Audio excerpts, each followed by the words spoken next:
Hola, Dios te bendiga. Otra vez tenemos la oportunidad de entrar en tu casa y en intimidad poder escuchar la palabra de Dios, poder alabar a nuestro Dios, poder ser bendecidos. La Biblia es un libro para escudriñarlo y la palabra nos sirve en todo momento y en todo lugar. La Biblia, un libro que si lo lees te hace sabio. Si lo crees, te da salvación, y si lo vivís, te hace santo. Eso dice la palabra. Por eso, sin más, vamos a aprovechar toda esta reunión y vamos a alabar juntos al Señor. Ponete cómodo y vamos.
Bueno, hermanos,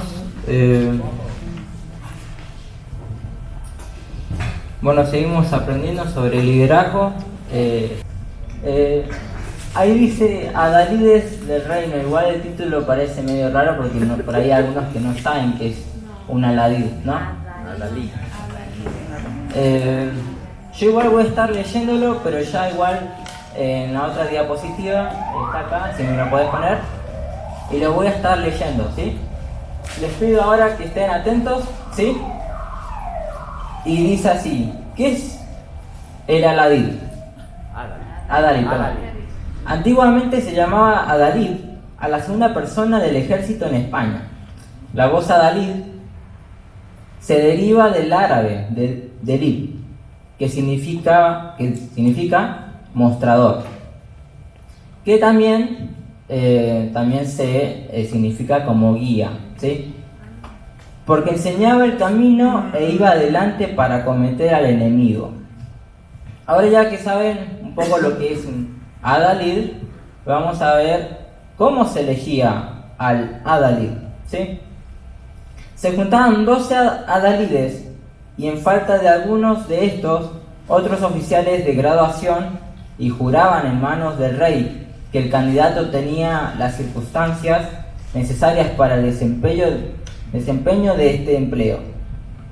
Hecho el juramento, el rey u otro en su nombre le daba una espada y se la ceñía. Entonces se ponía de pie sobre un escudo. El rey o su representante les desenvainaba la espada y se la ponía en la mano. Los adalides le levantaban en alto, colocándole de cara al oriente, y el electo, dando al aire un tajo y un revés con la espada, hacía la forma de la cruz y decía: yo desafío en el nombre de Dios a todos los enemigos de la fe de mi Señor, el rey de su tierra. Concluida esta ceremonia, envainaba su espada, y el rey le decía: otórgate que seas Adalid de aquí adelante. Y así se concluía la ceremonia. Bueno, ya con lo que han escuchado, yo estaba buscando una palabra, estaba buscando algo que muestre un líder, alguien que guía, pero también que está armado, ¿sí? Entonces, yo igual estaba buscando una imagen para que sea más visible, pero el Adalid está bastante armado, o sea que no solo lleva una espada, sino lleva varios ¿cómo se dice? Elementos, ¿no? Y voy a estar leyendo igual lo que dicen en Efesios 6:10 al 18, ¿sí? Y vamos a ir frenándonos un poco a cada versículo, qué nos quiere decir.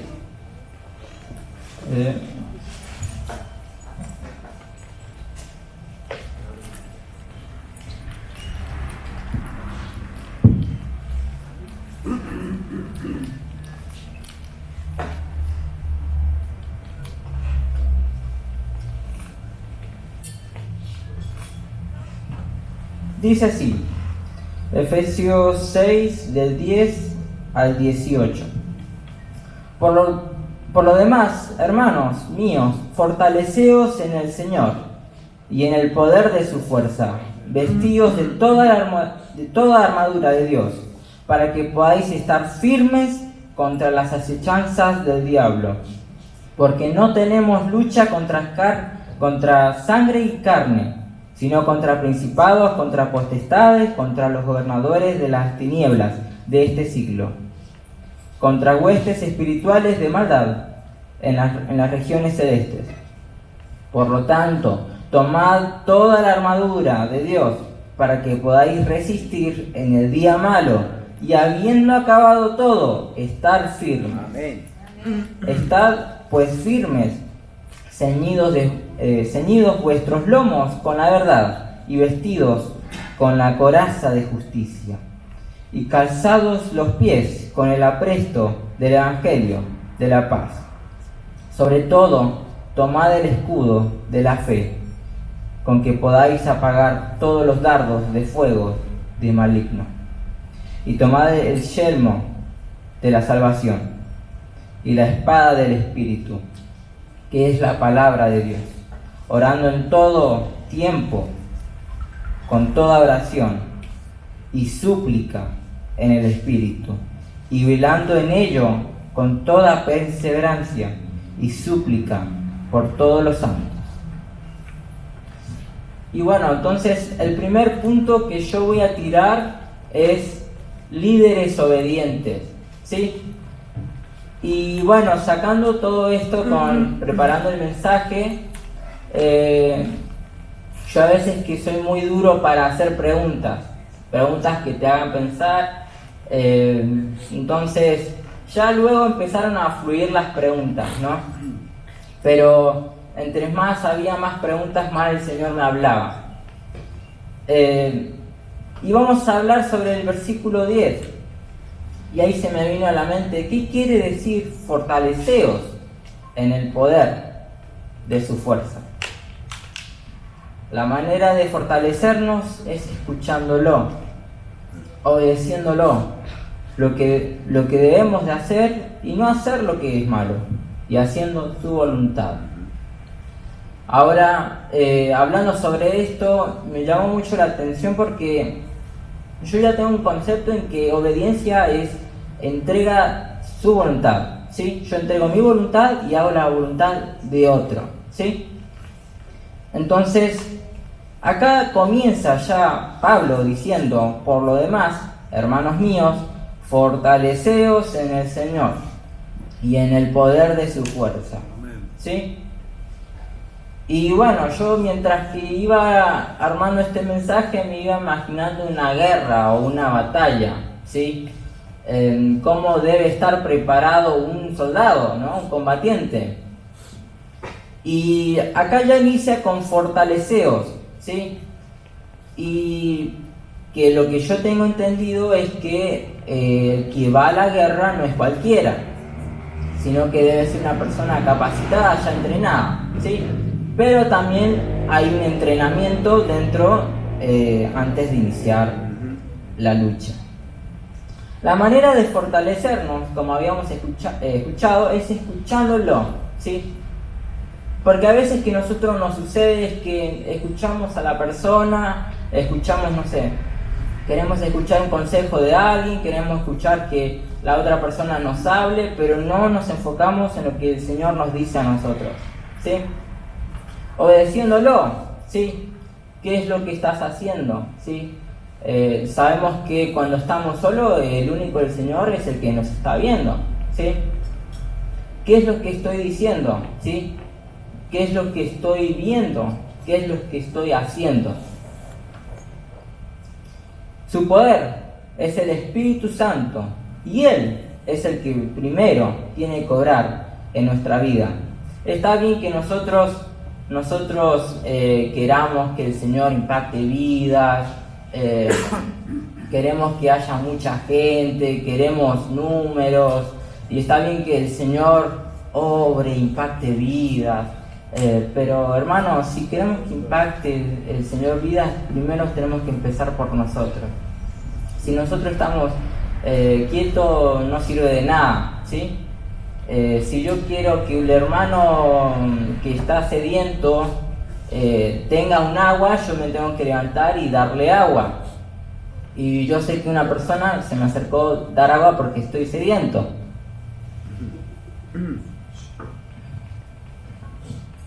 Ahora les voy a leer en 2 de Timoteo 3, 16 al 17.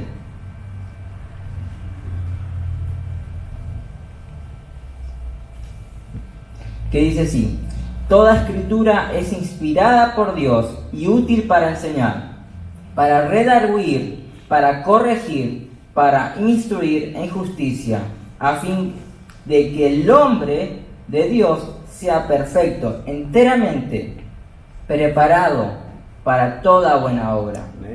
Entonces esto quiere decir que nosotros, en la manera que nosotros nos podemos fortalecernos en Él, es escuchándolo, ¿sí? Y tenemos la palabra, que no solo es bonita, hay historia, hay consejos, hay, ¿cómo se dice? hay palabras de amor, de perdón, ¿sí?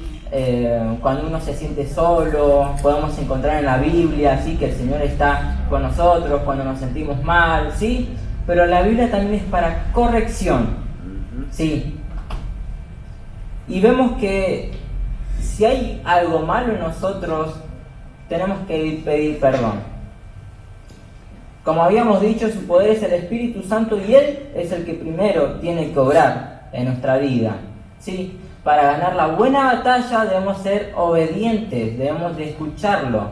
Si nosotros queremos vencer, nosotros debemos ser obedientes, ¿sí? Escuchándolo, obedeciéndolo, hacer su voluntad y no la mía.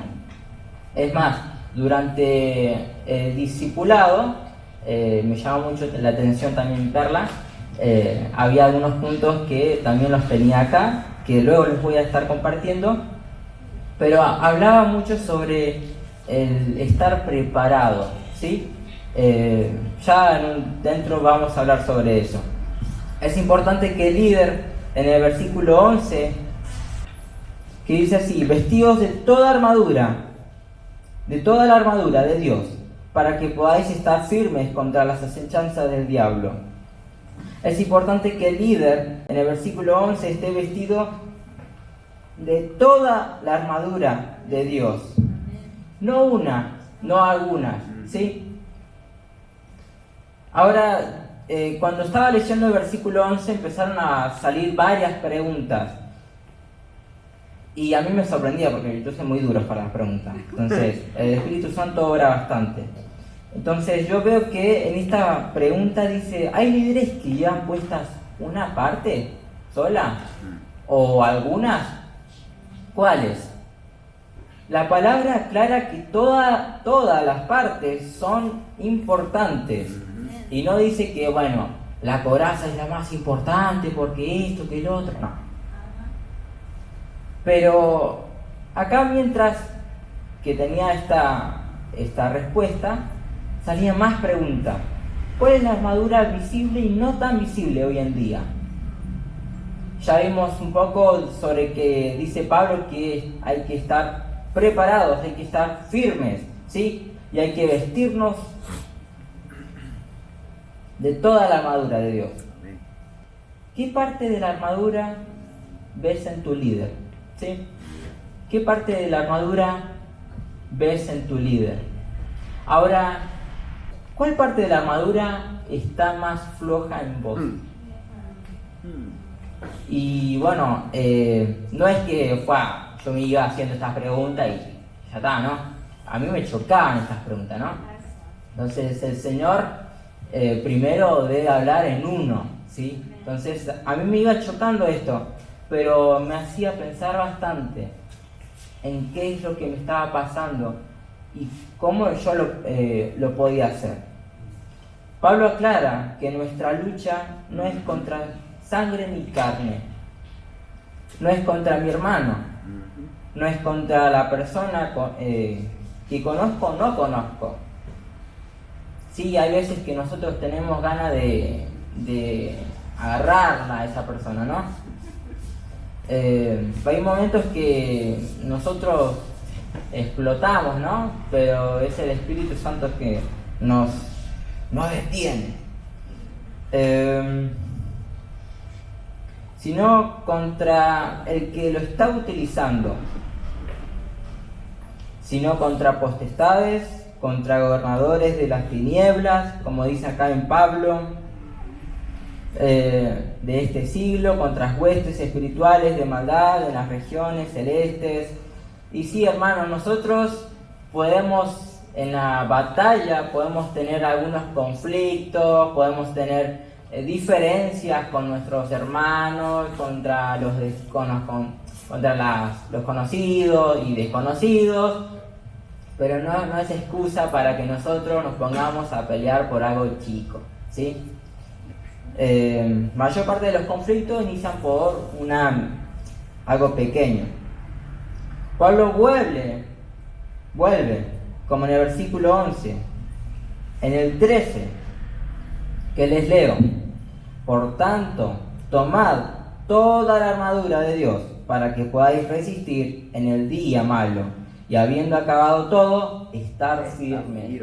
Y a mí me sorprende mucho porque mientras que estaba haciendo esto, se me venía a la mente que no es que uno gana y ya está. Yo me imagino en una batalla, no es que uno gana y ya deja de estar preparado. Acá Pablo dice y aclara, y aún habiendo acabado, estar firmes. ¿Sí? Aún así que vos venciste, aún así que el Señor, el Espíritu Santo te acompaña, te ayuda, te da esa fuerza, ¿sí?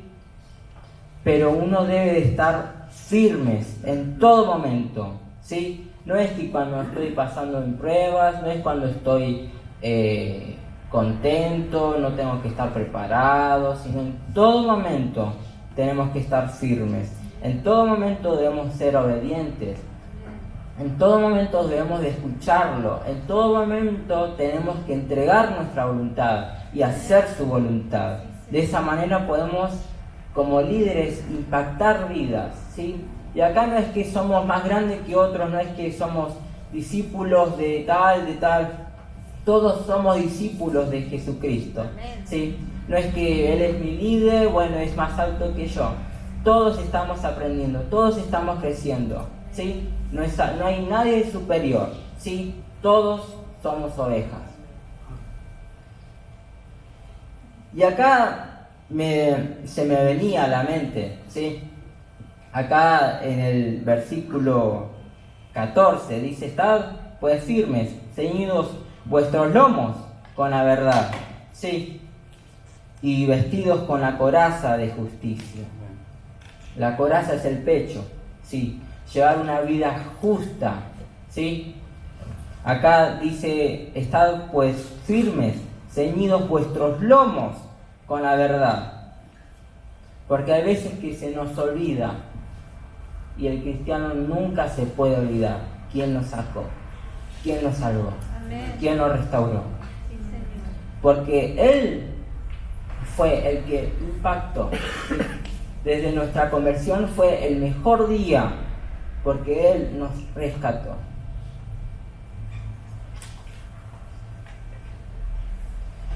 Seguimos leyendo en el versículo 15: y calzados los pies con el apresto del Evangelio de la paz, sobre todo tomad el escudo de la fe, con que podáis apagar todos los dardos de fuego del maligno, ¿sí? Entonces acá vemos que nosotros tenemos la armadura, ¿sí?, de Dios. Y acá vemos que si nosotros somos obedientes, si nosotros nos fortalecemos en Él y somos llenos del Espíritu Santo y el Espíritu Santo nos acompaña, vemos que vamos a ganar la buena batalla. Amén. Y viendo esto también, el segundo punto, que es un líder preparado. Y cuando me lanzó Cato la cita bíblica sobre Efesios, me pareció bastante copado, pero yo ya tenía otro versículo ya en mente, que el Señor me habló y yo dije, tengo que compartirlo. Ahora, un líder preparado, ¿sí?, que les voy a leer en Primera de Pedro 3:15, dice: sino santificad a Dios el Señor en vuestros corazones, y estad siempre preparados para presentar defensas con mansedumbre y reverencia ante todo el que os pide, ante todo el que os demande razón de la esperanza que hay en vosotros. Porque uno piensa en un líder armado o espiritual contra demonios, contra el diablo, ¿no? Pero también nosotros tenemos que estar preparados para que todo el que pida razón, ¿sí?, de la esperanza que hay en nosotros, ¿sí? Y continuamos preparándonos, ¿sí? Pedro habla a los cristianos dispersos y les da una orden: están siempre preparados para presentar defensa. Esto no es un consejo o una recomendación. El Señor no te dice, si querés prepárate, o si querés, yo te recomiendo que te prepares, si es que querés, si tenés ganas. No, el Señor da una orden. ¿En qué me tengo que preparar? ¿De qué cosa? ¿Y por qué? Un líder informado, que no solo cree y sigue, sino que sabe por qué cree y sigue a la hora de responder. Si nosotros venimos y somos años en la iglesia, pero no sabemos nada de lo que creemos, ¿por qué vengo a la iglesia? ¿Por qué vengo a una iglesia de Nazareno? ¿Qué es lo que creen los nazarenos? Y si nosotros no nos plantamos eso, estamos al horno. Porque tenemos que saber dónde estamos parados, ¿sí? Está bien, nosotros creemos en Cristo, ¿sí? Somos llenos de su Espíritu Santo, pero también hay que ver en lo que uno cree, en lo que uno apoya, ¿no? Que está de acuerdo. Sí, si no leemos la palabra y no sabemos por qué somos de Nazareno, ¿qué doctrina hay? Si el cristiano recibe cualquier doctrina errónea y no se preocupa qué es lo que está haciendo, está al horno y posta. Si nosotros recibimos cualquier doctrina, ¿sí?, que es errónea, que no es bíblica, que no aparece en la palabra, estamos recibiendo cualquier cosa, una mezcla, ¿sí? Nosotros decimos que el cristianismo es el verdadero y que las demás religiones no, pero a la hora de responder, a la hora de explicar por qué el cristianismo es el verdadero y por qué el tuyo no, si nosotros no sabemos, estamos al horno, nos caemos a pedazos. No somos en ese caso creíbles, no somos verdaderos testigos, ¿sí? Porque el testigo está convencido de lo que cree, ha escuchado, de lo que ha visto, que es real, ¿sí? Un líder con fundamentos. Nuestra única base es Cristo. Él es la piedra del ángulo. Piedra viva. El que creyere en Él no será avergonzado. Dice así, acercándoos, dice en Primera de Pedro, capítulo 2, versículo 4 al 8, dice así: acercándoos a Él, piedra viva, desechada ciertamente por los hombres, más para Dios, escogida y preciosa. Vosotros también, como piedras vivas, sed edificados como casa espiritual y sacerdocio santo, para ofrecer sacrificios espirituales aceptables a Dios por medio de Jesucristo. Por lo cual también contiene la Escritura: he aquí, pongo en Sión la principal piedra del ángulo, escogida, preciosa, y el que creyere en Él no será avergonzado. Para vosotros, pues, los que creéis, Él es el precioso. Pero para los que no creen, la piedra que los edificadores desecharon ha venido a ser la cabeza del ángulo, y piedra de tropiezo, y roca que hace caer, porque tropiezan en la palabra, siendo desobedientes, a lo cual fueron también destinados. Entonces, este mensaje inicia a un líder no solo obediente, sino también preparado ante todo el que pida razón, ¿sí? Entonces, es bueno que nosotros nos pongamos a estudiar también. Está bien que nosotros vivamos la palabra, pero también estudiemos, ¿sí? Estemos preparados ante todo aquel que nos pida razón. Porque si nosotros no estamos preparados, si nosotros no estamos firmes, si nuestra base no es Cristo, nos caemos. Y para terminar, Jesús ya venció el pecado y al diablo. Ahora es hora de ser obediente, decir sí a su voluntad y no al pecado. Con ayuda del Espíritu Santo lo vamos a vencer. Pero nunca nos olvidemos de prepararnos para presentar defensa y responder a todo el que pida razón de la esperanza que hay en nosotros. Esto ha sido el mensaje de hoy.